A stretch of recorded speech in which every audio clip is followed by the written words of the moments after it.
Hello, and welcome to another episode of the Heart Centered Therapist podcast. I'm Cindy Gozansky, your host, and I'm so honored that you've decided to join me on another episode today. Today, I have a really great privilege where we're going to turn the tables a little, and I have a guest who's going to interview me. So, our theme is going to be about couples therapy, and I want to introduce you to my guest first, and then we'll go from there. So, welcome to Edie Forbes. Edie has worked in social services and public health in the Portland, Maine area for over 20 years. As a case manager, Edie worked with clients with chronic mental illness and substance use disorders, most recently with the ACT team at Maine Health. For 7 years, she ran a public health program for the city of Portland, serving patients with HIV and AIDS. She currently does admissions work in the nursing program at Southern Maine Community College, and she hasn't stopped. She is now a graduate student in the counseling program at the University of Southern Maine. Welcome, Edie. Thank you, Cindy. Very happy to be here. I'm so happy to have you here. And I'm an alum of the USM counseling program as well. And Yes, I knew that. you knew that. I knew Awesome. that from your bio. Yes. So happy to Yes. speak to you. Great. Yeah. And I've also gotten the privilege to be an adjunct there. And now I'm an internship site where we bring a lot of grad students in to my group practice for a private practice internship experience. I am full right now until January 2025, but maybe down the road you could consider being an intern. You're a hot ticket. You're full. Oh, there's a huge need for site placements, but let's digress. So I'd love to start out before you interview me with some questions about couples therapy, and you can explain a little about your project. I'd like to ask for you, and you've been a helper and a healer for so long. What does being a heart-centered therapist, heart-centered helper mean to you? It's an interesting question. I'm in my first semester of the graduate program. So a newbie is really even an understatement, right? I'm literally in my first set of courses, and they talk about that counseling is both an art and a science. And they keep repeating that to us. So when you say heart-centered therapist, I guess, or a heart-centered helper, I guess I'm thinking about getting out of my own head when I'm working with clients, having more of an emotional response, and that my emotional response is part of the process. Mm. But maybe whether I like it or not. Exactly. Exactly. That's great. And it really leads into what we're talking about because also when we work with couples, we as therapists have been in many relationships. We're relational people, right? And so we are also going to have emotional responses coming up and feeling triggered or feeling reactive. But yes, I love that part about um, your head and your heart. It's really an important way to start bringing your whole self to this profession. Right. It can be messy, but rewarding at the same time. Bingo. So messy. So messy. But you know what? You're great for this also because I mean you maybe you're a newbie in the grad program, but you are not a newbie in working with people. That's Um, true. That's true. It's just a different role. mhm. So there's lots to learn about the role, but I've done a lot of the work, I guess. Absolutely, absolutely. And I do feel having that case management background is going to be huge because of the way you've related to people in real times of need with lots of barriers to service and all of that. And you just will have a great advantage of meeting somebody. Well, thank you. Let's hope so. We'll see. Yeah. Time will tell. Time will tell. Exactly. So we are switching it up. Yes. Tell my listeners a little bit about you have um, grad school project and you needed to interview a therapist. So you reached out to me and I said, okay, you can come on my podcast and let's do it this way. Yes, yes. So the idea is the assignment was pick a population or a specialty within counseling that you're curious about and you think you want to go into, and then find an LCPC who actually does that work, interview them, research the area of study, and then evaluate, do you really want to do this specialty? And I'm very interested in couples work. As if individual work were not challenging enough, I'm thinking it might be really even extra interesting to work with couples. And so that's what led me to you.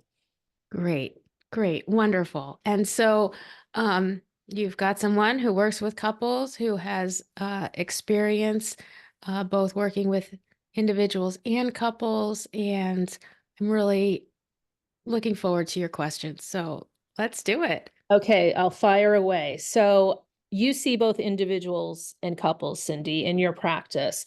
And just tell us about, what do you think are some of the unique challenges of working with couples? Mhm. Well, I think one of the primary issues is you have more than one person in the room, right? And so, sure, maybe you've worked with a client with their parents there, or just like with you, maybe you have sat in with a client as a case manager in a session, right? So the therapist is working Mhm. with somebody else in the room. But when it's that intimate relationship, the stakes just get so much higher. And so one of the big differences is also being able to hold both parties, right? Like hold them and develop that rapport with, both partners who are there, which can be challenging because a lot of times you're working with somebody who brought in their partner and said, "Yeah, come in here and fix them." Right. And their buy-in may not be as great. So there's the challenge of also looking at how do you deal with some ambivalence or reluctance to being there, how to enhance that trust and openness, because often that's one of the main issues with the couple is they don't want to talk openly. And so there are a lot of different things that we experience around vulnerability. Therapists love to go deep. And with a couple, sometimes you may try to go too deep. You may try to like access some of those deeper primary emotions too quickly, and it's going to backfire on you. So with couples, there's a little bit different way of working where you're going to be diving in, you're going to be much more directive. You have to take charge of the session a little bit so that it doesn't just evolve into fight after fight that they can do without you, right? And so there's a different presence. Yes, you still use that empathy and, that positive regard and being able to create that therapeutic relationship, but you're also creating, I believe, more boundaries when working with a couple. Interesting. So would you say that therapists who work with individuals, would it just be complete conceit on their part to think, oh, I've been a therapist for 10 years, haven't done couples work, but of course I can do couples work because I've been a therapist for 10 years. Yeah. Oh, Edie, that's such a great question. And I want to answer it without kind of pushing away like therapists who may be Sure. listening, right? But I think that honesty is important. And often therapists will think, well, it's just like two individuals in the room. I can do this. And I don't want to dispel the notion that you are a trained psychotherapist and you can work with what's presented to you. So part of the answer is yes, with your training, you can do it, but make sure you have the training. And sometimes we're going to need more training to work with couples than an individual. Different training, Different right? training. Yep. Different training. Same with families. You know, Special training. It's a specialty. it's a specialty because what happens, and we have, I don't have statistics in front of me, but we've seen um, a lot of situations where couples go to therapy, and there's articles published all the time like, oh, couples therapy doesn't work, or is couples therapy worth it? And if you're going to a therapist who isn't trained in a specific model of couples therapy to really help the relationship, you could be, more at risk. You could not get the help that you really need. Yes, that was one of my questions actually about the satisfaction rates, but we'll if we Yeah. have time, we'll get to that. Yeah. You mentioned that in working with couples, sometimes you go very deep. Um, and maybe that's a nice lead into attachment theory. And I'm curious about attachment theory. What does it have to do with couples work? And what does it have to do with how we pick our mates? I don't know when it became popular to talk about this, but I seem to remember a couple of years ago, all my girlfriends were going to couples therapy and they were saying, well, my partner is, you know, an avoidant type because of how he was raised, and I'm a such and such type, and so that's why we have all these problems. I don't know if it was a particular book that came out at like a certain year, but it seemed Yeah. like everyone was talking about this, that they had attachment types and it was messing up their relationship. That's great. Right. And Edie, there have been so many books, right? That's part of it. There was Attached. Stan Tatkin wrote a great book on attachment theory as well. Um, People could check out the Attached website because there's even a quiz. So a lot of people were taking the quiz to figure out what their Okay. attachment style was. There are so many books that I can't even think of off the top of my head, but um, attachment theory itself has really been around a long time, and I don't have the dates in front of me, but John Bowlby is really considered, the forerunner of bringing this into the world of psychotherapy, and a lot of the attachment theory and um, a science has come from his work, and then therapists use that in creating their different approaches, and especially around couples work. So even though we might think, oh, emotion focused therapy, Sue Johnson, that's attachment theory. Attachment theory is used in a bunch of other couples Mhm. approaches as well, because it's so primary to who we are. And um, a great example that they often show you if you're studying attachment theory is the still face video, which is by Ed Tronick, and it's something you could look up on YouTube. If Okay. if you do have a not so good relationship with your primary attachment figure, this is just as a little um, disclaimer, right? So if you had major trauma with your own mother, let's say, you may not want to watch the video. I mean, it's just like, 1 minute, but it could stir something up. But if you can do it, it's a classic video, Edtronic, and the mother is there with the baby, and what you're seeing is the baby um interacting with the mother, and her showing you know connection, and oohs and ahs and coos, and the baby points and the mother looks, and there's this beautiful attachment, and then the mother turns away, and then she looks back, and it's like a still face, hence the name, very blank, unavailable, and the baby starts to react, and the baby starts to you know move back, the baby starts to get upset, right? Because that that bond isn't there, it's confused, it's not getting what it needs, right? And the baby tries other things like pointing, which worked before, and then it doesn't work. And so this is how we start to have those attachment alarms happen at such an early age, at a pre-verbal age. And so when it's that disorganized or, chaotic, that can have a lasting effect on how we relate to other individuals going forward. When the mother comes back in the little video and she's back and present and cooing with the baby regulates, and you can see that beautiful co-regulation happen, and there's that connection again. So it's a great example of how this happens at a really early age. So you could imagine, right? Let's just kind of pull the thread. Say a mom or, a parent, right? It doesn't have Right. to be a mom, but say a primary, we're just going to call it primary caregiver.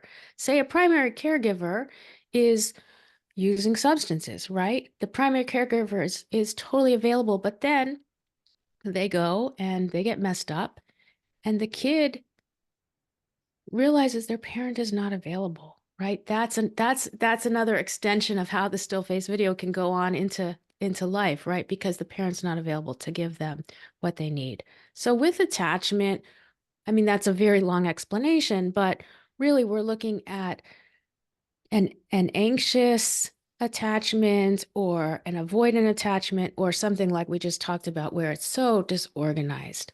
To get back to your question, it matters because we are, in terms of picking our mates, it matters because we are kind of wired to try to always fix whatever was going on in our primary attachment.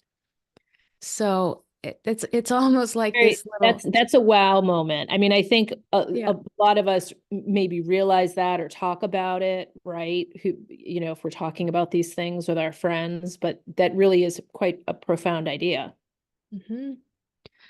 It is, and yet, you see so many people whose partner is like, oh, you married your whatever, your mom or your dad, right? Like your partner is often like a primary caregiver because there's something that we are still maybe really wanting to fix or to repair, to have a chance to like really get it right. And I think it's pretty insidious. It's not something that's very, it's like in the really deep subconscious programming of ours. Right. Yeah, yeah. And so if you just think about it, like, was your primary caregiver available, um, responsive, engaged, or were they inconsistent, or who did you go to when you had a problem? This is a great question we ask, like, whose lap did you go to, or who tucked you in at night? Right? If you're doing an attachment history with an individual, who tucked you in at night? Who did you go to if, you had a boo-boo, that sort of thing. So this idea about us repairing whatever damage, if we want to use that word, might have been done in childhood because of this poor attachment. The idea that we're trying to fix that in our relationships, is that always necessarily a negative thing, or does the fixing actually work for us? Great question. I'm excited about this. It's not a negative thing. It's a thing where we are trying to create that secure attachment because we know that security works for us. Just like when the baby in the video comes back with the mother, there's that security. And we have this opportunity with our partners to do things differently. And that's the beauty, that's the growth. That's where people say, like a relationship can be a growing machine because you have that opportunity to do something differently, to be seen in a different way.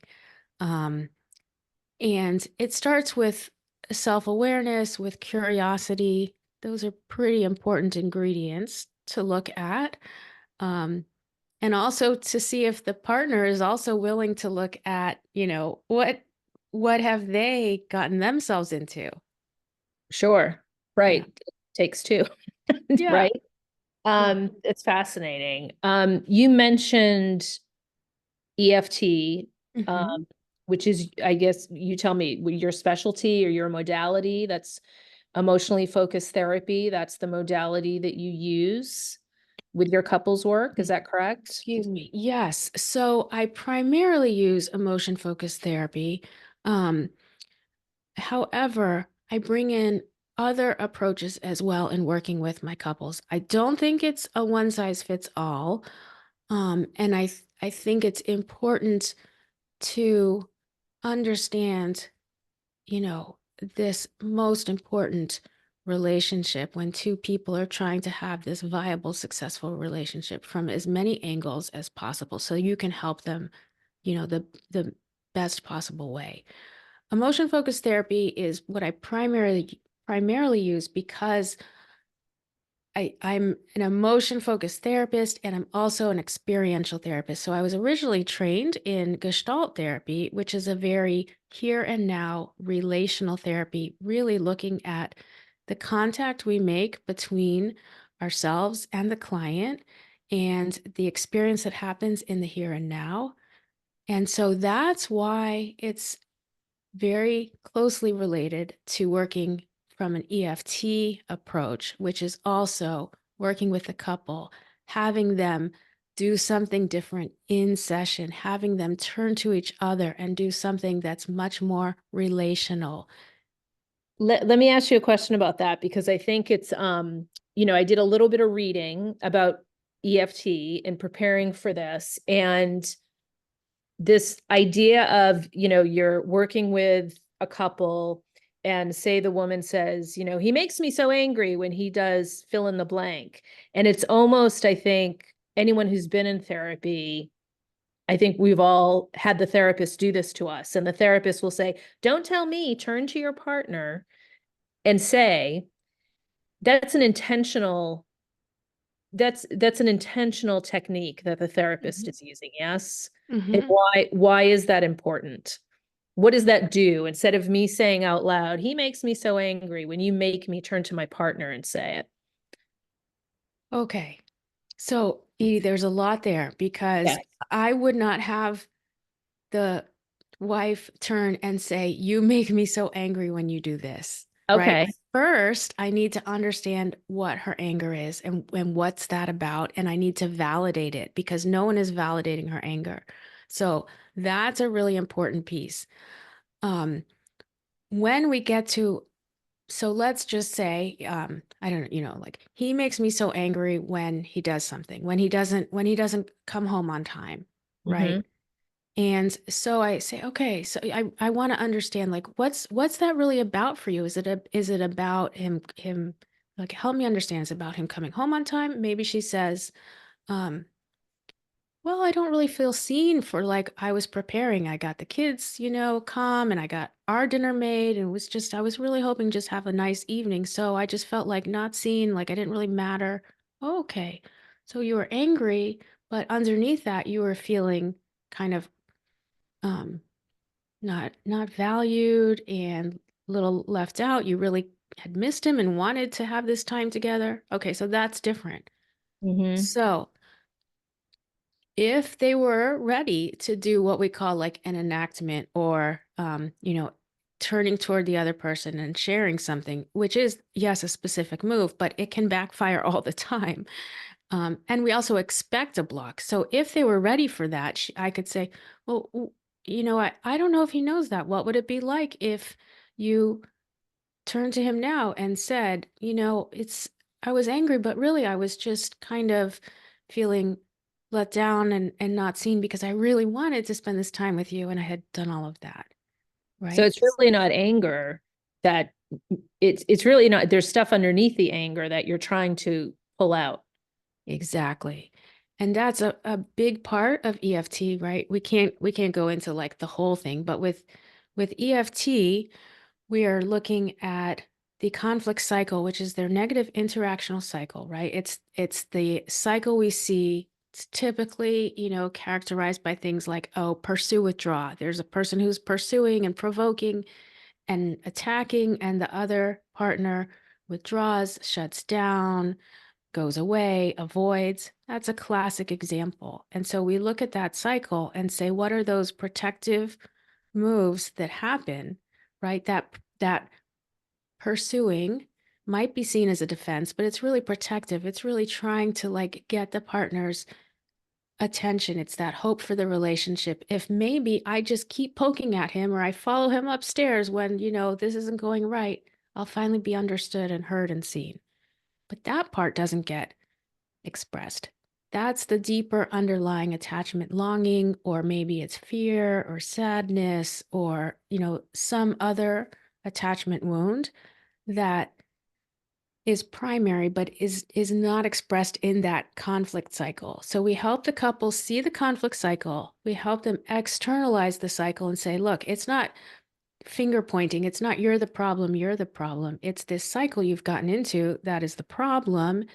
And so far, these have been the only moves you've got. And we're going to help you try new moves so that then you can do this differently and engage differently.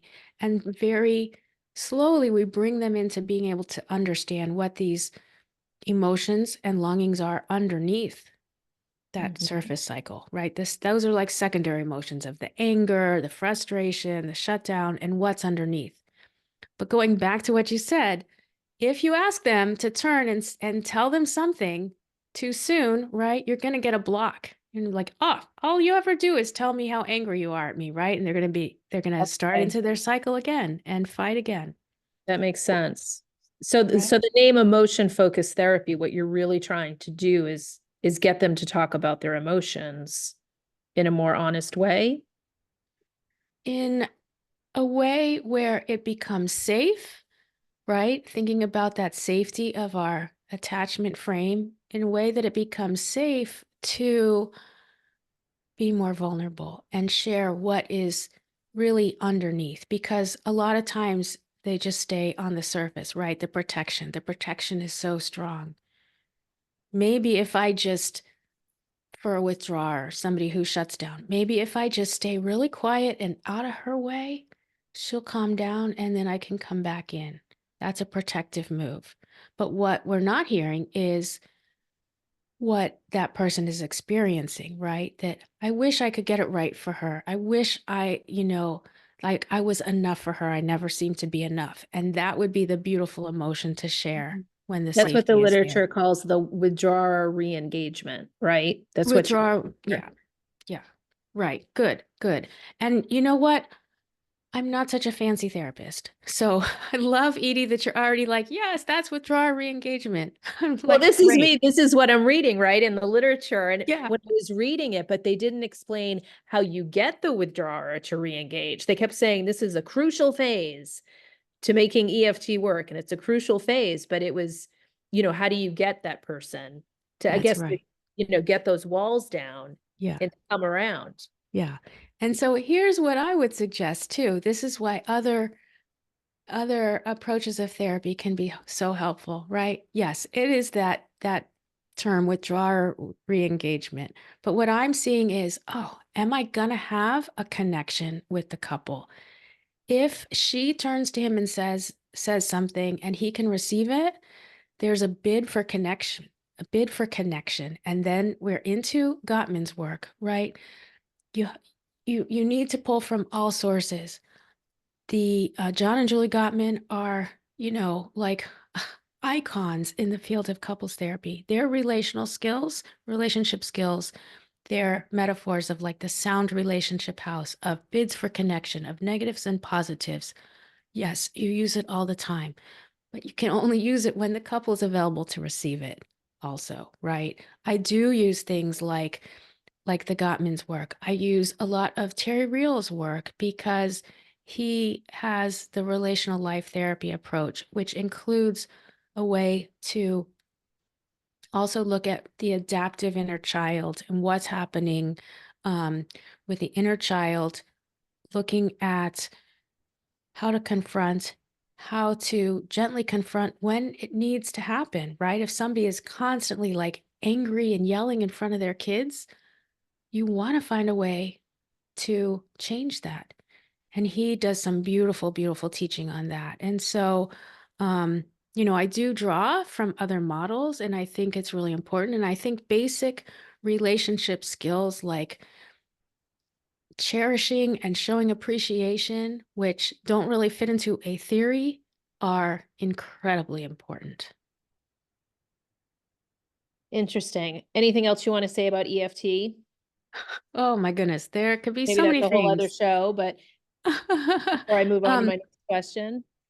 well, what I'll say is what's nice about EFT for a student like yourself who's interested in it, is that you get a real plan. You have a real map because you know where you're going with the couple, and that can be so helpful to have like a path and a plan because you're trying to get from this identification of their cycle and their moves, then to de-escalation, then trying to acknowledge what are these unexpressed emotions that are lying underneath their moves, right? And then trying to restructure the interaction to, like you said, those the fancy terms, soften the pursuer or re-engage the withdrawer.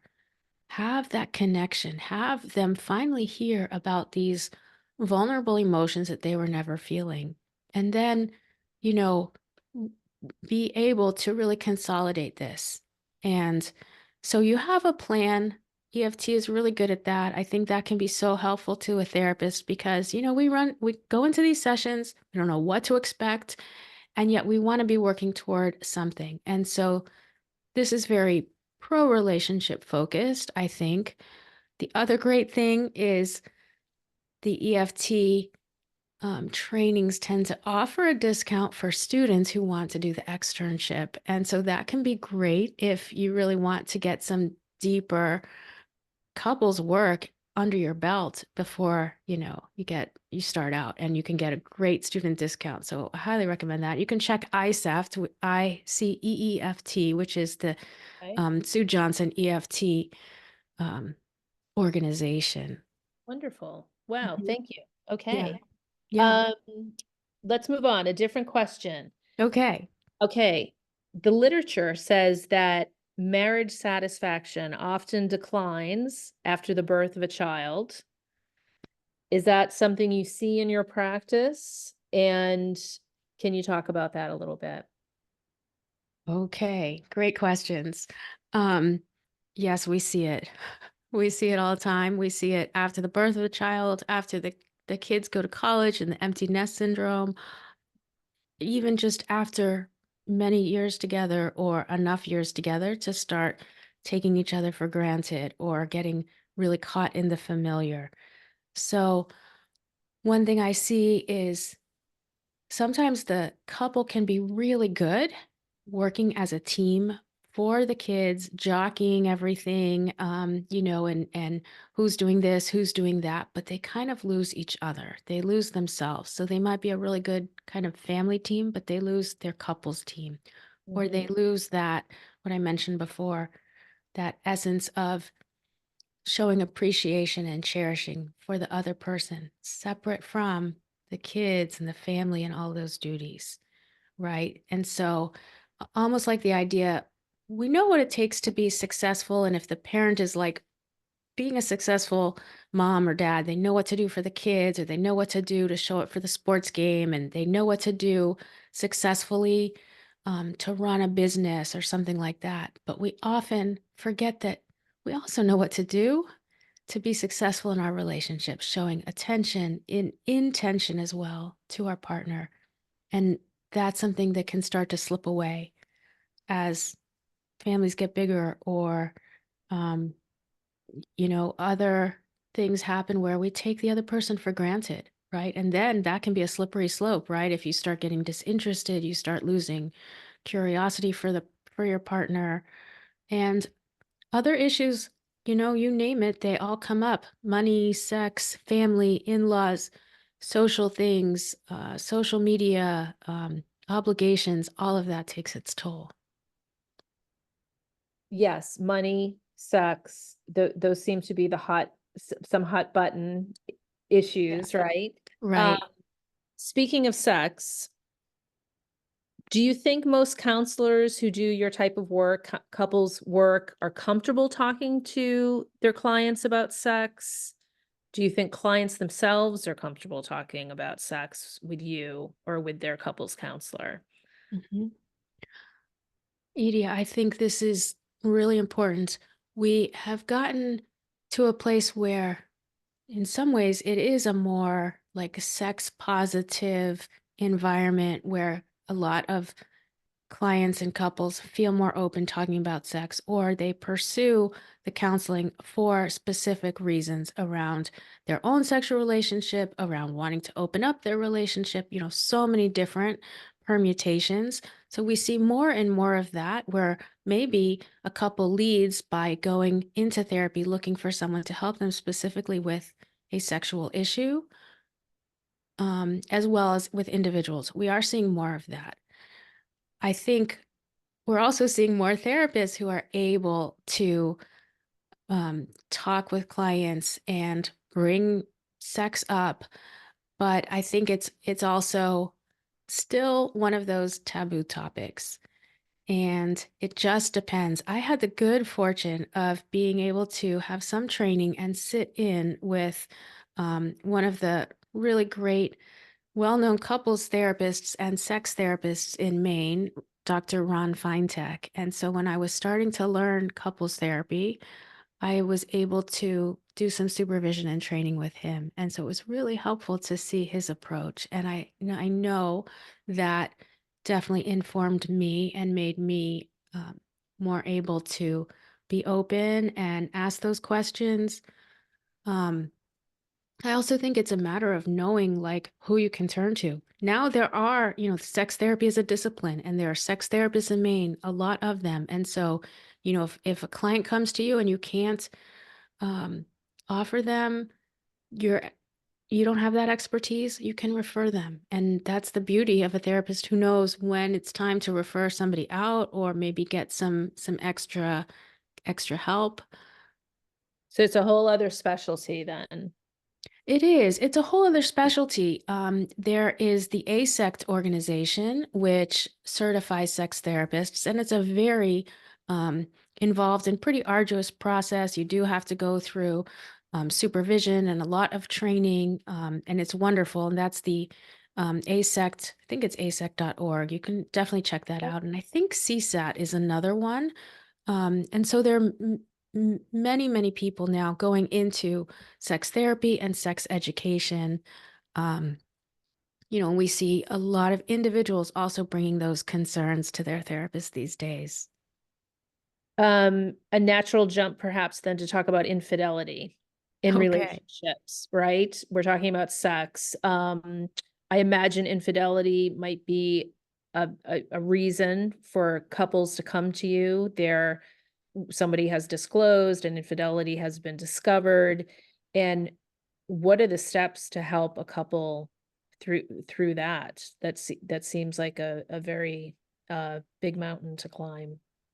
Yes, it is. Um, it's it's funny because we always connect infidelity, right? Stepping out with like a sexual betrayal. And often it's not. Often it can be an emotional betrayal. Or maybe the sex is just part of it. But the work with infidelity is so important and um, such a significant effort for the therapist and the couple to all come together and do this. And so, like, the first thing I would always say is, like, this is hard work. You guys are working hard. Maybe we're not going to resolve everything in this session or the next session, but I see how hard you're working. Um, it's very important to not skip over that step, especially when working with something like this, because it isn't a quick fix. Um, and I think with infidelity, there's lots of different ways that therapists might work with it. I am primarily starting by looking at what the couple's goal is. If the goal right now is to try to heal from this and save their relationship and create a new relationship out of this, I'm all there.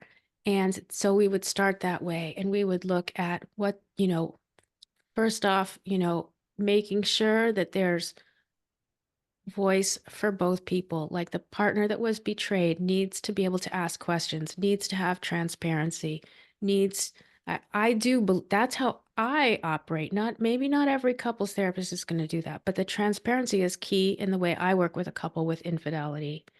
Um, Because why is it's that so important? It's so important because their trust was betrayed, because we have to rebuild that trust. And it's usually the trust was betrayed, usually, in behind their back by, by devices, by all of these different things. And so we have to have that ability to rebuild trust in, like whatever it takes. And at the beginning, it's going to take the partner who had the affair to have that responsibility and accountability and say, okay, yeah. You can look at my phone. You can look at my computer. Is it going to be for from now until 5 years, 10 years? Hopefully not, right? That's the level of trust we're trying to rebuild. But for this time, this working repair time at the beginning, there's that transparency. At the same time, there have to be boundaries, right? Like maybe do you do the questions in the therapy session, like what questions do you have for your partner who stepped out, right? Mhm. And maybe it's only okay to talk about that in therapy because outside of therapy they just devolve and escalate and that's not good. Um it's also important to look at the partner who stepped out. What was the meaning for them? What was the meaning of that affair, right? Like both sides will have meaning and reasons for feeling disconnected in the relationship before the affair began. And so we need to start to unpack that because they're going to have a different relationship. One of the great psychologists in the work of infidelity, Esther Perel, says, um, there was a meaning, right? We have to understand what that affair meant to you, who you were when you stepped out, and who Mm. you're going to be when you come back in. And often we're going to have like a new relationship with the same person, right? Right. And you work on it and you rebuild that. And then the person who was betrayed needs to really start to explore, their own discontent as well. And it's a lot about being curious about yourself as well as the other person. It's very, very important on that level. And then we go into everything else, right? Like, have they been able to return to a place where they can show appreciation, where they can cherish the other person? Because usually that has fallen way, way by the wayside. Um, what about bringing back in newness and mystery and fun and risk? That has also usually fallen off the radar. And again, that's one of Esther Perel's things, right? She says we need to have um, some some sort of play or risk or mystery in order to stay curious about the other person. Because as soon as you think you know everything about the other person, it's flat. Sure. Well, Yeah. especially right where we're all living longer and people therefore are married longer, right? There goes, I guess it's there goes the mystery, or that's the risk. Um, how does a couples therapist stop themselves from being aligned with one of the clients, right? You're seeing a couple. I Mhm. mean, we talked about, leading with our hearts, and you're going to have your own emotional reaction to these people in front of you. And I would imagine that it would only be normal for maybe you to like or feel more aligned or recognize yourself in one of them and perhaps not the other.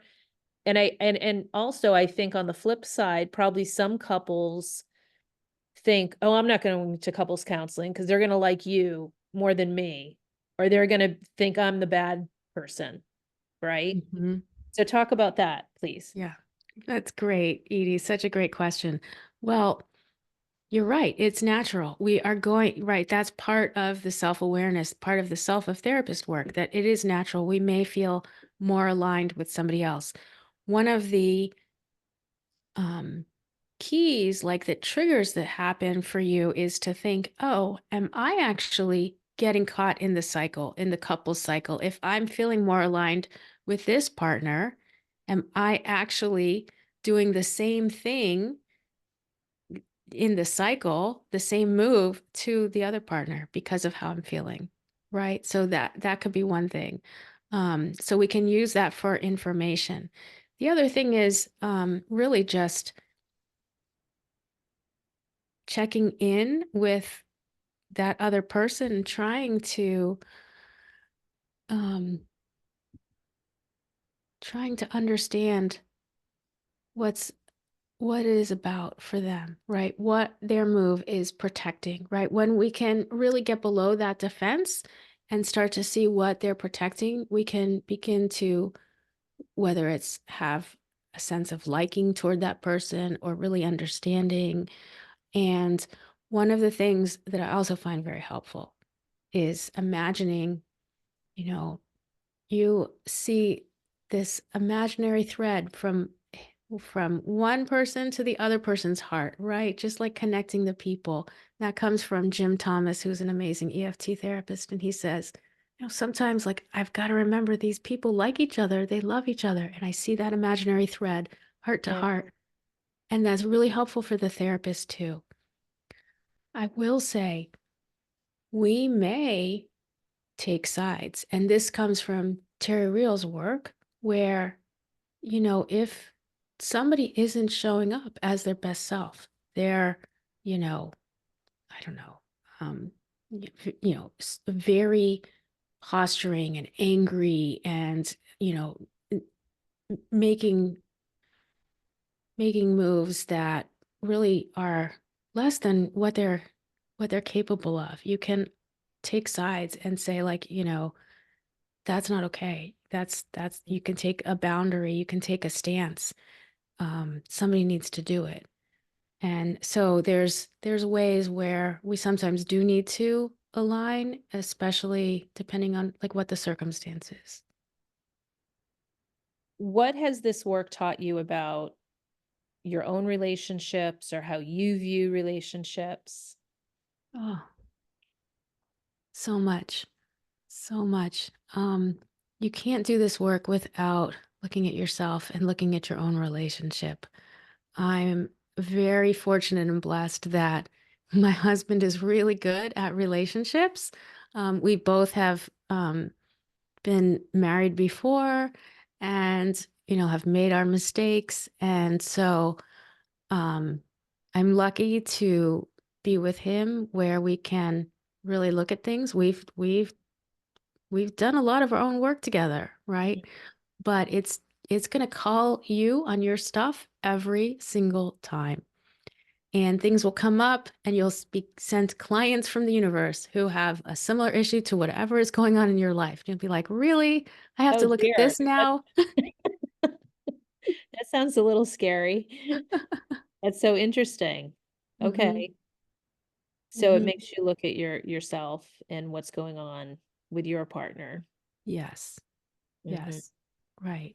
And that can be a beautiful thing, but again, right, it is a risk being a therapist because we have so much to do with our clients, and then we also have the chance to be so charged for our own mental health and our own well-being.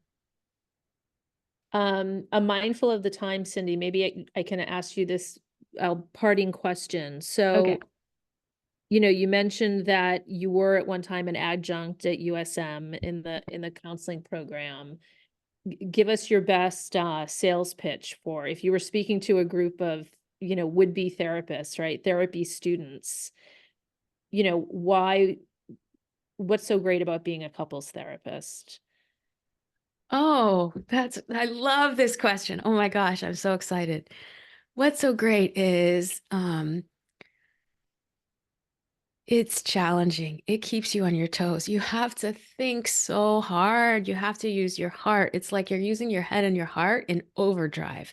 And you're also challenged yourself with like trying to connect with both people, like you said, whatever it takes. If you're not connecting with that person or you don't quotes like them as much, that's on you. It's on you, the therapist, right? So there's another challenge there.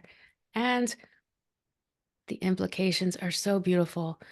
The repercussions of helping one couple, right? It can expand so that they have healthier family lives with their children, with their community. It just, I just feel like it High just impact, high high, impact, right? high impact. Hmm. Yeah, love it. Yeah. Yeah. And it challenges us to be better because we're going to be in relationships. So yeah, it's great. Excellent. Um, this has been so fun. I hope that my listeners have enjoyed it. Um, You. I guess I I'm glad. wonder, Edie, a Yeah. couple a couple of kind of closing questions. As we've talked about this couples therapy.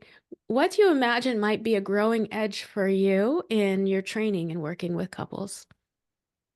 Well, at this point, so much, right? As I said, I'm just starting the counseling program. So, um, basically everything. It does make me, I think as we said, terrific impact that you can make, right? Couples relationships, it impacts their kids, their families. I mean, when it goes downhill, it can be devastating for people, Mhm. right? So people are coming into you, I imagine, once they come in the door, that's a big decision that they've made. And they're probably in a lot of pain by the time they come in, right? Right. Um, that doesn't, frighten me so much because I've worked with people that have been in pain. Um, but I think it's a tremendous responsibility. Yeah. Yeah. Yeah, so I think about that. Yeah, but it seems like wonderful work. Mhm. Yeah. That's great. It is. It is a responsibility, and that's part of our accountability on this side, you know. But it is so, so important at every aspect. You know, I think about even the work you did um, with chronic mental illness and public health. And, you know, you think about people who they don't part, they do whatever it takes. They might even sleep outside because they don't want to part with their partner. Right. So this runs so deep. And, you know, we're doing amazing work when we can really help a couple. And would you say it's needed? I mean, Hmm. as far as the numbers, right? Like to find a couples therapist with the proper training. Oh, it's so needed. I'm always getting requests and referring people out, and there are not enough couples therapists. I don't have enough couples therapists on my team in my group practice. Now, why do So, you think that is, Cindy? Because I mean, there's a lot of there's a lot of therapists in Portland. I don't know if mhm, it's because of UNE and USM, but yeah, why not more couples therapists?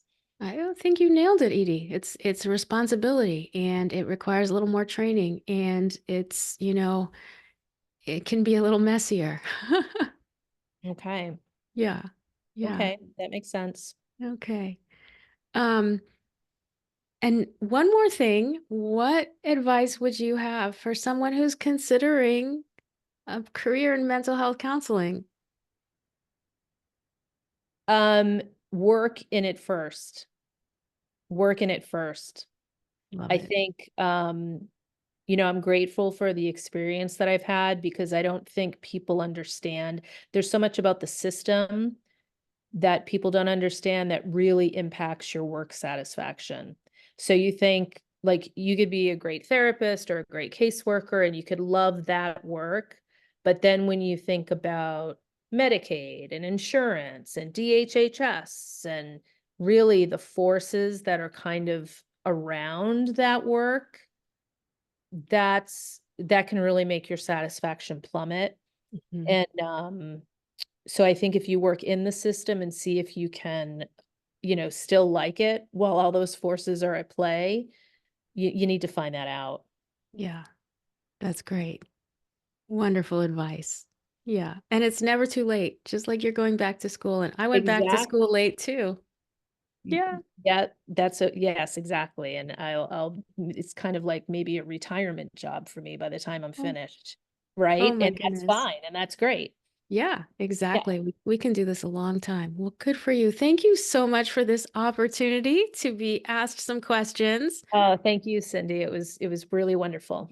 You're welcome. I wish you all the best in your graduate program. Thank you.